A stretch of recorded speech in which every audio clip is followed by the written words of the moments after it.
नमस्कार। हर हर महादेव। आज हम चर्चा करेंगे वृश्चिक लग्न कुंडली में। वृश्चिक लग्न कुंडली में कौन का कैसा क्या रहेगा, कैसा उसका कौन सी भाव में कौन सा प्लैनेट अच्छा होता है, वृश्चिक लग्न में क्या राजयोग है, कौन सा ग्रह युक्ति होने से क्या लाभ मिलता है, इन सब डिटेल्स चर्चा करेंगे। थोड़ा सा वीडियो भी बड़ा हो जाए तो भी कोई दिक्कत नहीं, आप लोग को सीखना है। ठीक है, शुरुआत करते हैं वृश्चिक लग्न में। वृश्चिक लग्न कुंडली में अगर आप ये देख रहे हो, मैंने एक वृश्चिक लग्न कुंडली बनाया है। ये इसका जो है वृश्चिक लग्न है। ठीक है, वृश्चिक लग्न कुंडली में सबसे बढ़िया है कि इस जातक के लिए सूर्य चंद्र शुभ फल देने वाले होते हैं, क्योंकि चंद्र भाग्य का स्वामी हुआ और सूर्य दसम भाव का स्वामी हुआ। ठीक है ना, यानी कि केंद्र और त्रिकोण का स्वामी होने के कारण में सूर्य और चंद्र ये सबसे अच्छा सुफल देने वाले होते हैं। उन दोनों का संबंध यदि हो जाए तो समझ लो कि एक सबसे बड़ा राजयोग होता है। तो राजयोग होगा तो क्या होगा, उस व्यक्ति को कैरियर भी अच्छा रहेगा, उसका भाग्य भी अच्छा रहेगा, उसका आध्यात्मिक शक्ति ज्ञान बढ़ेगा, उसकी हर किसी कार्य में उसको सफलता मिलती जाएगी। अगर बृहस्पति और बुध अगर एक साथ हो अथवा अन्य अन्य दृष्टि संबंध हो, किसमें, बृहस्पति और बुध, तो बुध और बृहस्पति, देखिए बृहस्पति धन भाव का स्वामी है और बुध जो यहाँ लाभ का भी स्वामी है। एक तरफ से त्रिकोण का भी स्वामी है, पंचम भाव का, और एक तरफ से जो है वो अष्टम भाव का भी स्वामी है।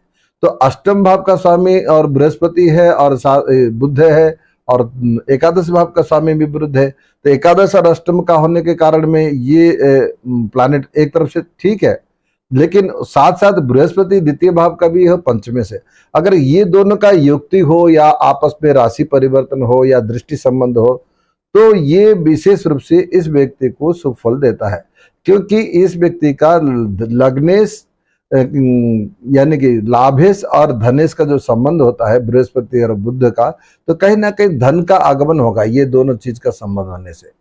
ठीक है, तो ये चीज भी आप याद रखिएगा। और क्या हो सकता है, बृहस्पति भी शुभ फल देने वाला होता है क्योंकि वो त्रिकोण भाव का स्वामी है। फिर आप देखिएगा शुक्र, बुध शुक्र और क्या नाम है शनि इस कुंडली में अच्छे फल नहीं देंगे। अब बुध का बृहस्पति साथ संबंध होने से तो ठीक हो जाएगा, लेकिन अकेला अगर बुध का फल देखेंगे तो बुध अष्टमेश है, शनि तृतीय त्रिषणाय का है और शुक्र द्वादशेश है, यानी कि सप्तमेश भी, मार्केश भी है। तो शुक्र और जो कि सप्तमेश और द्वादश का स्वामी हो गया, और शनि आपकी वो त्रिषणाय का यानी केंद्र का भी स्वामी है, पाप ग्रह, और साथ साथ में बुध यहाँ अष्टम भाव का स्वामी है, लाभ त्रिषणाय का भी स्वामी है। तो इसलिए यहाँ ये अच्छे फल नहीं देंगे। बृहस्पति स्वयं, और इस कुंडली में बृहस्पति को कभी मार्केश दोष नहीं लगता, क्योंकि वो त्रिकोण भाव का पंचम भाव का स्वामी यहाँ का स्वामी हो गया, तो इसलिए ये मार्केश दोष नहीं लगा। यहाँ का स्वामी अगर हो जाए, त्रिकोण का स्वामी आप देख रहे हो, त्रिकोण का स्वामी हो गया तो समझो कि वो मार्केश कभी बनेगा ही नहीं। ठीक है, और एक बात है कि देखते हम बृहस्पति का स्वयं मार्केश तो होता नहीं है, तो फिर मार्केश किसको होगा, तो मार्केश के साथ अगर बुध का संबंध हो जाए, यानी कि सप्तमेश यानी कि शुक्र के साथ अगर वृश्चिक लग्न कुंडली में बुध का संबंध होता है तो शुक्र को हटाकर स्वयं बुध मार्केश बन जाता है। तो वृश्चिक लग्न कुंडली में अधिकतर मार्केश के अगर विचार करना हो तो आप शुक्र से विचार करेंगे। ठीक है, अब इस लग्न में कौन सा ग्रह किस भाव में अच्छा फल देगा, हम एक एक प्लैनेट का चलेंगे। ठीक है, मैं इसको मिटा देता हूं। हाँ, कौन सा ग्रह किस भाव में चलेंगे, पहले हम चलते हैं सूर्य का। ठीक है, तो सूर्य क्या होता है लग्न में, यानी कि यहां, और धन स्थान में द्वितीय भाव में, तृतीय भाव में, पंचम भाव में, नवम भाव में, दसम भाव में और द्वादश भाव में ये शुभ फल देगा, बाकी अशुभ फल देता है। बाकी यहाँ चतुर्थ भाव में अशुभ फल देगा, छठे भाव में अशुभ फल, अष्टम में अष्टम, एकादश में भी अच्छा फल नहीं देगा। ठीक है, बाकी इतने भाव में ये अच्छा फल देगा। लग्न में और धन स्थान में यानी कि द्वितीय स्थान में, तृतीय स्थान में, पंचम स्थान में, ये जो हमने जितना गोल दिखाया है, ये जो गोल दिख रहे हो आप, इसमें यहां सूर्य बैठा हो तो थोड़ा बहुत अच्छा होता है। अब हम चंद्रमा का भी देखते हैं, ऐसे क्या चंद्रमा कहाँ कहाँ इस लग्न में अगर चंद्रमा कहाँ कहाँ अच्छा फल देगा, ठीक है ना। तो चंद्र के बारे में चलते हैं। तो चंद्र तृतीय, चंद्र जो है तृतीय, षष्ठ, अष्टम, व्यय, षष्ठ, अष्टम और व्यय, इस भाव में अगर चंद्र का अगर देखेंगे तो ये चीज शुभ फल दे सकता है, क्योंकि इसमें एक बात भी और कहा गया है कि कोई भी घर का स्वामी अगर इन भाव में चले जाए तो अच्छा फल नहीं देता, लेकिन इस कुंडली में चंद्र के लिए तृतीय, अष्टम और व्यय स्थान में ये अच्छा फल दे सकता है। लेकिन इसलिए ये है कि ये एक त्रिकोण का स्वामी होते हुए भी और बाकी स्थान में ये इस स्थान में चंद्रमा अष्टम षष्टम में चला जाए तो भी कोई दिक्कत नहीं है, क्योंकि वो भाग्येश का स्वामी अपने स्थान से दशम में गया, ठीक है ना। तो चंद्रमा जो है कि आपको थोड़ा बहुत सुनने में अटपट लगेगा, लेकिन इस कुंडली में ऐसा हो सकता है। अब चलते हैं मंगल के लिए। मंगल क्या करेगा? मंगल तृतीय, पंचम, नवम, दशम में शुभ है, बाकी अशुभ रहता है, ये बात याद रखिएगा। मंगल तृतीय, तीसरे भाव में मंगल आएगा, तीसरे भाव में, और पंचम,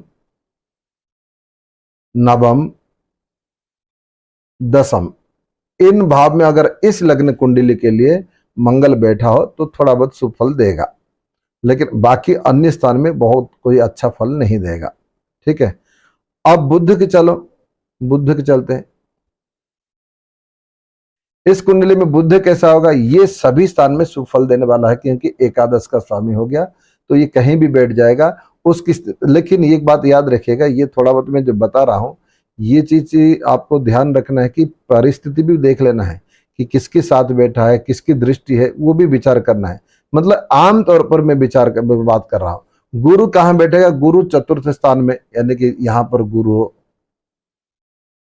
ठीक है। और पंचम स्थान में गुरु, ठीक है, नवम स्थान में गुरु, और साथ में दशम स्थान में।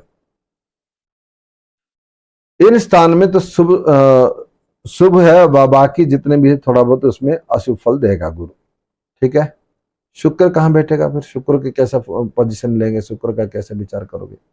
शुक्र लग्न में यहां, और चतुर्थ में, पंचम में, नवम में और दशम में, यहां अगर बैठा हो तो ये जो ट्रेंगल आकार आप देख रहे हो, ये ट्रेंगल आकार इतने में अगर कहीं भी बैठा हो तो शुक्र यहां भी अच्छा फल देगा, बाकी स्थान में बहुत अच्छा फल नहीं देगा। शनि फिर कहां शुभ फल देगा? अब शनि के बारे में चर्चा करते हैं, इसके बाद थोड़ा मिटा देते हैं, ठीक है। शनि जो है लग्न में, धन स्थान में, सप्तम में, अष्टम में और व्यय स्थान में, यहां अगर बैठा हो तो यहां शनि अच्छा फल देगा, ठीक है ना। एक राशि से उसका जब जब तृतीय, देखिए एक तात्कालिक मैत्री के अनुसार ये सब सूत्र का मैं ये ले रहा हूं, इसके आपको मैं बताता हूं। जैसे कि अभी एक उदाहरण दे देता हूं। शनि यहाँ अब कहा गया है कि लग्न में अगर आपके कुंभ राशि से देखेंगे तो दशम भाव में गया उसकी मूल त्रिकोण से, ठीक है ना। अगर इसकी मूल त्रिकोण से आप देखेंगे तो द्वितीय स्थान में एकादश भाव में गया, तो मूल त्रिकोण से देखेंगे तो चौथे भाव में गया, तो मूल त्रिकोण से देखेंगे तो पंचम भाव में गया, मूल त्रिकोण से देखेंगे तो ये आपका नवम भाव में गया। तो अपने मूल त्रिकोण राशि से जहां चंद्रमा जाएगा वहां वो अच्छा फल, ये शनि जहां जाएगा, इसलिए इन भाव स्थान पर शनि अच्छा फल देता है, बाकी स्थान में अच्छा फल नहीं देता है। अब राहु और केतु कैसे करेंगे? राहु केतु का भी विचार कर लेते हैं थोड़ा बहुत। अगर किसी भी वृश्चिक लग्न कुंडली में राहु धन स्थान में हो और चतुर्थ स्थान में हो, साथ में षष्ठ स्थान में हो और अष्टम स्थान में भी हो, और साथ में व्यय स्थान में हो, तो यहां अगर राहु बैठा हो तो ये राहु भी अच्छा फल देगा। यदि किसी कुंडली, वृश्चिक लग्न कुंडली में, मैं आज आपको बताता हूं, वृश्चिक लग्न कुंडली में अगर ये चंद्र के साथ कहीं भी बैठ जाए तो फिर वो अच्छा फल इस स्थान में भी अच्छा फल नहीं देगा। अकेला बैठा हो तो अच्छा फल देता है, ठीक है ना। अब ये हो गया आपकी कुंडली के अनुसार आपने ये ग्रहों की जानकारी कर ली। अब दो दो कौन से ग्रह दो दो की युक्ति होने से वो क्या फल मिलता है, कैसे होगा, ये अब शुभ अशुभ अब देख लीजिएगा। अगर किसी कुंडली में चंद्र मंगल की युक्ति हो, जैसे कि नवमेश और लग्नेश का, चंद्र मंगलेश युक्ति, लग्नेश और भाग्येश, ये युक्ति कहां पर, धन स्थान में यानी कि द्वितीय भाव में और धन स्थान में हो, और साथ में चतुर्थ स्थान में हो, और पंचम स्थान में हो, सप्तम स्थान में हो, नवम स्थान में हो और दसम स्थान में हो, तो ये जो चंद्र मंगल का जो युक्ति है ये बहुत अच्छा फल देगा आपको। यहाँ चंद्र मंगल से रिलेटेड जो भी आप प्रेडिक्शन करोगे, जैसे इसका भाग्य का है, लग्न का है, व्यापार का है, कर्म का, सब विचार कर सकते इसमें से, ठीक है ना। अगर ये इन भाव में जो जहां में राइट की निशानी लगाया, इन भाव में चंद्र मंगल का अगर युक्ति हो जाए, इसमें धन स्थान में, चतुर्थ स्थान में और साथ में इन स्थान में, तो ये कुंडली में भी, वृश्चिक लग्न कुंडली में चंद्र मंगल का युक्ति अच्छा फल देगा। फिर हम दूसरा और ग्रह लेते हैं, किसका, चंद्र और रवि का।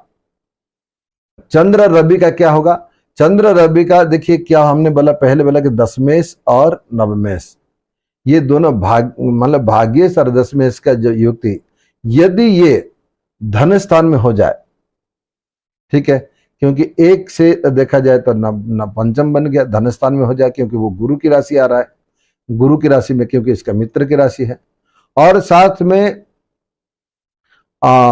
चतुर्थ स्थान में आ जाए, है ना, शनि की राशि में, और कहां पर, रविचंद्र की जो है कि पंचम स्थान में, वे गुरु की राशि में, ठीक है ना, नवम स्थान में और साथ में दसम स्थान में। अब आपको प्रश्न उठेगा, शनि की घर में आने से वो कैसे सुफल देता है, इसलिए मैं कह रहा हूं कि ये जो त्रिकोण योग बनता है, ये त्रिकोण योग के कारण में यहाँ राजयोग बन जाता है। इसलिए वो एक केंद्र, एक त्रिकोण का स्वामी होकर यदि चतुर्थेश होकर भी चतुर्थेश के साथ नवम का संबंध हो तो भी अच्छा होगा। तो इसलिए यहाँ शनि की इस राशि में अच्छा फल देगा, ठीक है। अब गुरु शुक्र के बारे में देखते हैं, इस कुंडली में गुरु शुक्र का क्या स्थिति रहेगी। गुरु शुक्र यदि संयुक्ति हो, कहा, पंचम भाव में, सप्तम भाव में, यानी कि पंचमेश, गुरु कौन हो गया, पंचमेश और सप्तमेश, अगर ये दोनों की युक्ति हो तो लव रिलेशन तो बन ही जाएगा लग्नेश के साथ। अगर ये कहां पर, अगर धन स्थान में हो और चतुर्थ स्थान में हो, साथ में पंचम स्थान में हो और सप्तम स्थान में भी हो, नवम स्थान में हो, दसम स्थान में, ये अगर गुरु शुक्र एक साथ बैठे हैं तो आपको यहां भी अच्छा फल मिलेगा। चंद्र शुक्र का क्या स्थिति रहेगी, चंद्र शुक्र की देखते हैं, चंद्र शुक्र का। अब हम लोग चलते चंद्र शुक्र का। चंद्र देखो नवमेश हो गया और शुक्र सप्तमेश भी, द्वादशेश भी, ठीक है।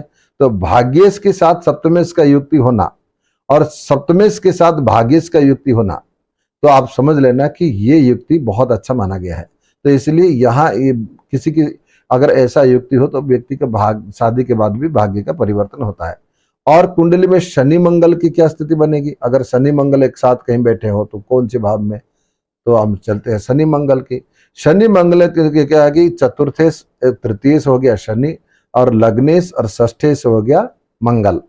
तो इन दोनों का युक्ति अगर दसम स्थान में, पंचम स्थान में, सप्तम स्थान में, नवम स्थान में हो तो यहाँ अशुभ हो जाएगा, मतलब ये शुभ हो जाएगा, बाकी स्थान में अशुभ हो जाएगा। कौन सा ये देखिएगा, शनि मंगल की जैसे कि चतुर्थेश और तृतीयेश और अष्टमेश, षष्ठेश और लग्नेश, इन दोनों का युक्ति अगर इसमें शनि मंगल के साथ अगर कहाँ, पंचम स्थान में, तो शनि मंगल की युक्ति अगर पंचम स्थान में, ठीक है, और धन स्थान में, सप्तम स्थान में, नवम स्थान में, दसम स्थान में, यहां पर अगर हो तो ये अच्छा योग बन जाएगा। इसमें क्यों बनेगा, इसमें आप प्रश्न करेंगे तो हम आंसर देंगे, फिर भी मैं बताता हूं। अब देखिए शनि मंगल, मंगल क्या होगा, शनि इसमें एक तरफ से चतुर्थेश और मंगस हो गया लग्नेश, और दूसरी की इसकी जो मेष राशि के अनुसार अगर मकर राशि के देखें तो वे भी चतुर्थेश दशमेश हो गया। तो चतुर्थेश दशमेश बनने के कारण में अगर यहाँ से आप देखेंगे किसकी, शनि की राशि से, तो ये दशम स्थान एकादश स्थान पड़ गया। और यहां से देखेंगे मंगल की राशि से तो ये पंचम स्थान पड़ गया। और शनि की इस राशि से अगर गुरु की राशि देखेंगे ये तृतीय एकादश पड़ गया। तो जहां की तृतीय एकादश का जो मित्रता बन जाती है उस मित्र के कारण में भी यहाँ सुफल देता है। अब वृश्चिक लग्न को लिए कौन सा विशेष धन देने वाला है, कैसा कौन सा प्लैनेट से किस चीज का लाभ होगा, ये भी थोड़ा बहुत और जानकारी कर लेते हैं। ठीक है, वृश्चिक लग्न कुंडली के लिए बुध और बृहस्पति का योग विशेष धन का कारक होता है, क्योंकि लाभेश और धनेश का कारण में होने के कारण बुध और गुरु द्वितीय भाव का स्वामी हो गया और बुध एकादश भाव का स्वामी हो, तो यहां धन का कारक हो जाएगा। वृश्चिक लग्न वाले थोड़ा सा उदारता होते हैं, बृहस्पति इस जातक को उदारता बना देता है। और यदि वृश्चिक लग्न कुंडली में सूर्य बुध शुक्र सप्तम में हो, देखो सूर्य बुध शुक्र, सूर्य बुध और शुक्र ये दीदी सप्तम में हो तो बुध की महादशा में इस व्यक्ति को बहुत कुछ लाभ होगा। इसका कारण है कि सूर्य बुध शुक्र, अब देखे ना, सूर्य शुक्र हो गया सप्तमेश, सूर्य हो गया दशमेश और बुध हो गया एकादशेश। ये जो तीन एंगल के आप देख रहे हो ना, ये तीन एंगल का युक्ति जो बन रहा है, इसमें अगर बुध की महादशा यानी कि लाभेश की महादशा अगर हो जाए और वो भी कन्या राशि की अंतर्गत पीरियड का आ जाए तो उस व्यक्ति को बहुत अच्छा सा राजयोग होता है, जातक बहुत यश विस्तार करता है, मतलब उसका यश फैल जाता है। ठीक है, अब इस कुंडली में और क्या कहा गया कि वृश्चिक लग्न में यदि बृहस्पति और बुध पांचवें घर में हो, मीन राशि में, कौन इस भाव में बुध और गुरु पांचवें घर में हो और कन्या राशि का चंद्रमा हो, यहां चंद्रमा बैठ जाए, ठीक है, लाभ स्थान में, तो मनुष्य को बहुत धन प्राप्त हो जाता है और बहुत भाग्य, क्योंकि इसमें एक देखना गुरु का जो दृष्टि है अपने ग्रोथ स्थान पर जा रहा है और बुध का जो संबंध है गुरु के साथ हो गया, यानी कि पंचमेश और लाभेश का संबंध बहुत अच्छा माना जाता है। और पंचमेश लाभेश होकर स्वयं लाभेश लाभ स्थान को देख रहा है और चंद्रमा भाग्य का स्वामी, चंद्रमा भी लाभ स्थान में, चंद्रमा लाभ स्थान में एकादश स्थान में बहुत अच्छा फल देता है, ये आपको मालूम है। तो इस कारण के देखा जाए तो ये प्लानेट बहुत अच्छा हो जाएगा, यहाँ उस व्यक्ति को बहुत धन दौलत मिलता है। तो इस प्रकार से इस जातक के वृश्चिक लग्न कुंडली में विस्तार से आपने सुना है। और ऐसे जातक को थोड़ा बहुत सावधानी भी कर लेना चाहिए कि कोई भी फेफड़े से संबंधित जैसे कि बहुत ज्यादा ठंडा खाना या ठंडी में बहुत ज्यादा केला खाना, कफ जनित रोग होता है और कहीं ना कहीं इस व्यक्ति को थोड़ा सा किडनी को बचाकर रखना पड़ता है। और ऐसे व्यक्ति को वो जो को कहते हैं ना छुआछूत की बीमारी का ना हो, तो उसके लिए भी थोड़ा बहुत लोगों से मिलते जुलते रहना चाहिए, मानसिकता अच्छी बना के रखना चाहिए। वृश्चिक लग्न वाले चिड़चिड़ापन हो जाते हैं, तो इसको सावधानी रखना चाहिए। अगले एपिसोड में अपन लोग धनु लग्न के बारे में चर्चा करेंगे। तब तक के लिए नमस्कार।